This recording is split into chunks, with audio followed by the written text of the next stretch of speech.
porque Mario Vargas Llosa, insisto, es uno de los escritores universales más importantes que ha producido la humanidad, y hay que decirlo así.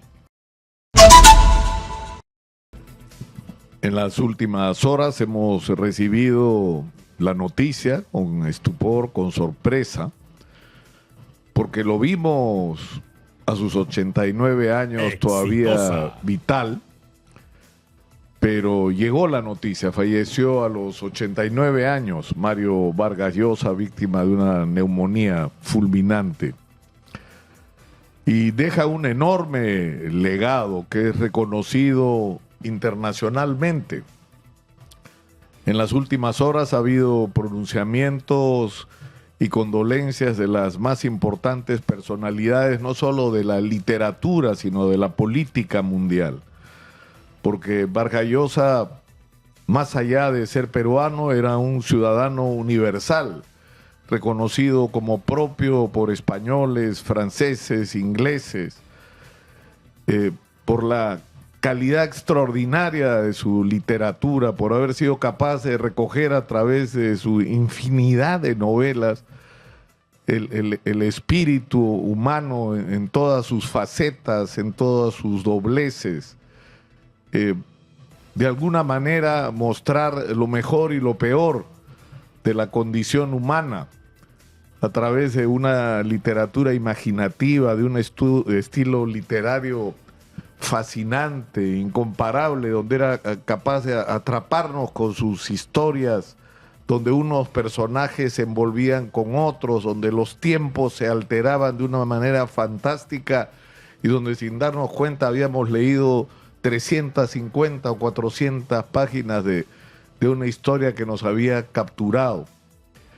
Ese talento extraordinario le valió el premio Nobel que en realidad no necesitaba. Porque Mario Vargas Llosa, insisto, es uno de los escritores universales más importantes que ha producido la humanidad. Y hay que decirlo así.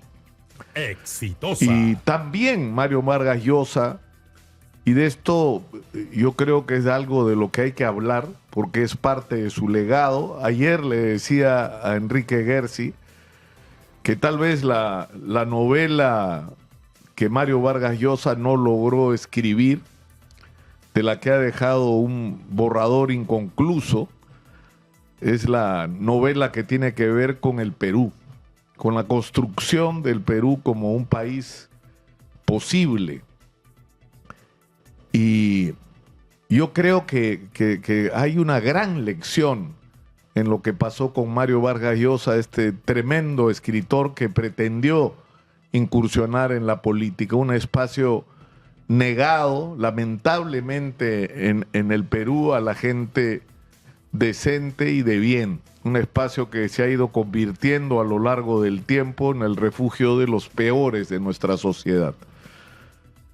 Y acá hay que recordar, creo yo, que si hoy el Perú tiene los niveles de crecimiento económico que se celebran, si el Perú ha logrado abrir su economía, estabilizarla, si el Perú ha logrado no solo índices de crecimiento, sino de inflación que ya no conocemos prácticamente, tiene que ver con el legado de Mario Vargas Llosa, con lo que fue esa búsqueda en algún momento desesperada de la sociedad peruana de nuevos liderazgos.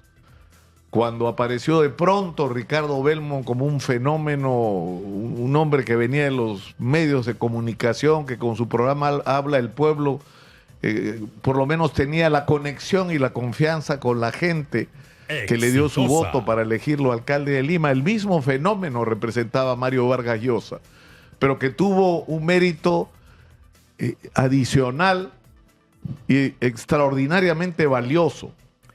Mario Vargas Llosa logró no solamente convencer a quienes no querían comprometerse con la política a hacerlo, a arriesgarse, a comprarse el pleito por el Perú, a dejar la comodidad, en algunos casos, de su éxito profesional o personal para invertir su tiempo y sus energías en tratar de transformar al Perú en un país distinto. Y esto lo hizo luego de su experiencia, porque de eso también hay que hablar en Inglaterra, que cambió sus perspectivas políticas de una manera definitiva. Fue en Inglaterra, y eso lo saben mejor sus amigos que yo, donde se convirtió en el consistente liberal que nos dejó el día de ayer, porque Mario Vargas Llosa comenzó como un hombre de izquierda, fue militante del Partido Comunista, simpatizante y persona cercana a Fidel Castro, pero también hay que decirlo, rompió con él e inició un proceso de búsqueda que terminó más allá de nuestros gustos en el liberalismo, el cual se convirtió en un emblema. Pero Mario Vargas Llosa, con el Movimiento Libertad, no solo logró reunir alrededor suyo a gente capaz, a gente talentosa, a gente con respuestas a los grandes problemas del país, sino logró integrar a toda esta gente, incluyendo muchos jóvenes, alrededor de un proyecto para el Perú, de un plan para el Perú, de ideales del país que había que construir. Y esto fue el extraordinario mérito del Movimiento Libertad, que más allá, insisto, de las diferencias que uno pueda tener con los aspectos ideológicos, era por fin, y luego de Velasco, un proyecto nacional que perseguir. Y por eso es que Mario Vargas Llosa, por recoger esa molestia, esa indignación de la gente con la clase política, por haber sido capaz de reunir a gente que, harta de esta clase política impresentable, se ofrecía y estaba dispuesto a dedicarse a la actividad política, pero no para cualquier cosa, no para llevar a un hombre a la presidencia, para transformar el país detrás de un gran proyecto nacional que finalmente se tenía.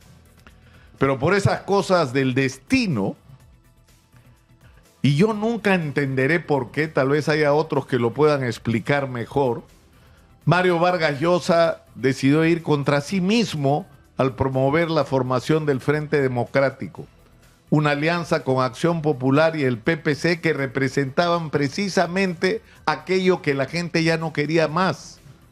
Es decir, la alianza con partidos que además eran asociados con los ricos, con los poderosos, con los privilegiados en el Perú. No tanto, evidentemente, Acción Popular, pero que finalmente era arrastrado. Y habría que pensar en eso, ¿no? ¿Qué hubiera pasado si la alianza hubiera sido solo con Belaúnde? Lo cierto es que no la necesitaba, ninguna de las dos. Las encuestas decían en esos días que si Mario Vargas Llosa iba solo con el Movimiento Libertad a las elecciones, las ganaba en primera vuelta. Iba a tener además mayoría, pero contundente en el Parlamento. Y perdió eso ante un candidato desconocido, ante otro fenómeno como lo fue él, guardando las distancias, que fue Alberto Fujimori, un tsunami, un outsider, ¿no?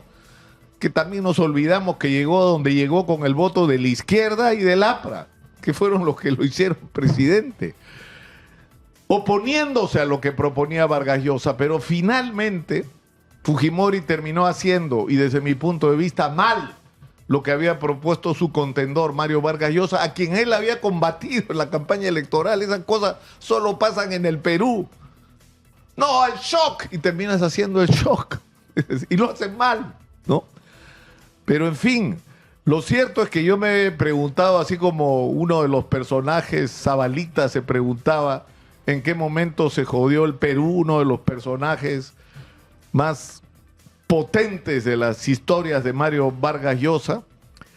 Yo me preguntaba en qué momento se jodió Mario Vargas Llosa en términos políticos. Y yo creo que fue, en primer lugar, el error de haberse aliado con quien no debía aliarse. Pero luego uno segundo, después de haber perdido las elecciones, el no haber sido capaz, no haber tenido las ganas, haberse dejado vencer tal vez por el dolor de la derrota, por la decepción de un hombre que en realidad no ganaba nada. metiéndose en política. Lo tenía todo como escritor, fama, prestigio, dinero si fuera el caso. Lo tenía todo. Y decidió dejar eso de lado, e incluso dejó de escribir por un tiempo por entregarse a la política que le pagó mal. Pero yo me pregunto, ¿qué hubiera pasado si luego de la derrota con Fujimori el Movimiento Libertad hubiera continuado existiendo como proyecto y como propuesta política para el Perú? Exitosa. Tal vez la historia hubiera sido otra. Y yo creo que eso nos tiene que hacer, de alguna manera, obligarnos a aprender de lo bueno y de lo malo que pasó con Mario Vargas Llosa. Es decir, nos deja un legado extraordinario. Yo he estado haciendo la lista de la cantidad de libros de Mario Vargas Llosa que he leído en mi vida. Los cachorros, la ciudad de los perros, la Casa Verde, Conversación en la Catedral, Quién mató a Palomino Molero, La tía Julia y el escribidor, Pantaleón y la visitadora, Historia de Maita, La guerra del fin del mundo, La fiesta del chino y del chivo, y no paro porque los he leído todos. Porque su legado es extraordinario, porque leer cada una de sus novelas es un placer, sobre todo para aquellos que amamos la lectura y la buena lectura como la que él nos proporcionaba.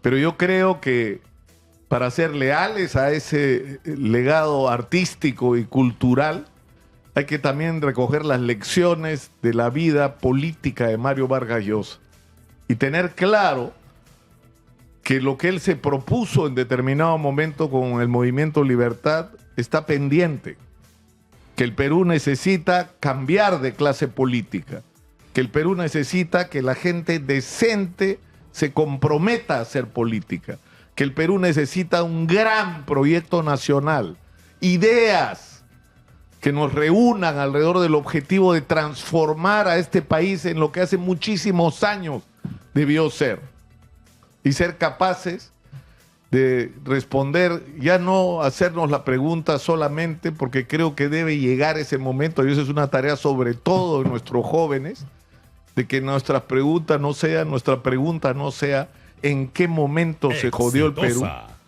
sino en qué momento entendimos la reflexión de los jóvenes a los que en Conversación a la Catedral representaba Mario Vargas Llosa, y fuimos capaces de construir un país distinto, y donde la pregunta que la gente se haga sea ¿en qué momento se arregló el Perú? Descansa en paz, Mario Vargas Llosa. Soy Nicolás Lucar, esto es Hablemos Claro, estamos en Exitosa, la voz de los que no tienen voz, 95.5 en la FM en Lima, canal 34 de Movistar, 6.1 en la televisión digital terrestre,